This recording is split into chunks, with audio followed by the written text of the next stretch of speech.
Hello everyone, Saraswati পুজোতে আমাদের এখানে আঁকা কম্পিটিশান হয়েছিল। তো আঁকা কম্পিটিশানে 10 জন বাচ্চারা নাম দিয়েছিল। তো দেখো 10 জনকার আঁকা এখানে আছে। তো প্রথমেই বড়দের মধ্যে মানে এ গ্রুপের মধ্যে 4 জন ছিল। তো আমি তাদের নামটা তোমাদের একটু দেখিয়ে দিচ্ছি। প্রথমেই আছে প্রাপ্তি কর্মকার, এই যে ওর আঁকাটা দেখে নাও, খুব সুন্দর এঁকেছে প্রাপ্তি। তারপরেই আছে এর নামটা কি, সম্প্রীতি কর্মকার, সম্প্রীতিও খুব সুন্দর এঁকেছে।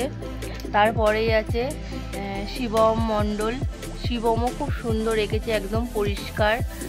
আর তারপর আছে হচ্ছে সুমি মণ্ডল, সুমি মণ্ডলও খুব সুন্দর এঁকেছে, পতাকা এঁকেছে আমাদের জাতীয় পতাকা।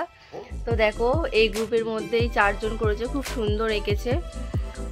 আর দেখো ছোটদের মধ্যে বি গ্রুপের মধ্যে 6 জন আছে, ওরাও খুব সুন্দর এঁকেছে। তো প্রথমেই আছে হচ্ছে আয়ুষ বাগ, দেখো আয়ুষ বাগের আঁকাটা খুব সুন্দর, একদম খুব পরিষ্কার এঁকেছে। আর তারপরেই আছে হচ্ছে ডল বাগ, আরাধ্যা বাগ, সবাই নিজের মন থেকেই এঁকেছে, একদম বাচ্চাগুলো খুব সুন্দর এঁকেছে। তারপরেই আছে রুষা হালদার, রুষাও খুব সুন্দর এঁকেছে, দেখো ওরা প্রত্যেকেই খুব সুন্দর এঁকেছে।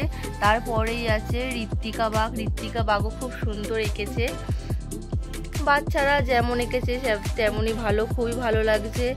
তারপরেই আছে হচ্ছে শিমুল মিদ্দে, শিমুলও সব রকম এঁকেছে, এখানে খুব ভালো হয়েছে শিমুলের আঁকা। তো সবার লাস্টে আছে ঋষভ বাগ, তো ঋষভ বাগও একদম বাচ্চা, তাও এঁকেছে ও, সবারকার আঁকাই খুব সুন্দর হয়েছে। তো আমাদের ফার্স্ট সেকেন্ড ধরা হয়ে গেছে।